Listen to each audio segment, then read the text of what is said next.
Estamos en zona norte, en el depósito fiscal Direxa, llevando a cabo un importante procedimiento operativo en el cual se ha detectado una maniobra de incumplimiento de una preferencia arancelaria del 0 al 35% de alícuota relativa a la importación de 144 motocicletas, en la cual la Dirección General de Aduanas ha actuado rápidamente en defensa de la industria nacional y el empleo argentino.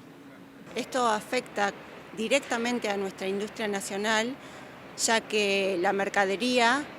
viene bajo el amparo del decreto 8119, por la cual y para hacer uso de este beneficio arancelario debe ser montado en forma íntegra en nuestro país, con montaje nacional, afectando el empleo argentino. A partir de esta detección se trabajará en el sistema de selectividad a fin de lograr que este tipo de ingresos y esta posición arancelaria posea un control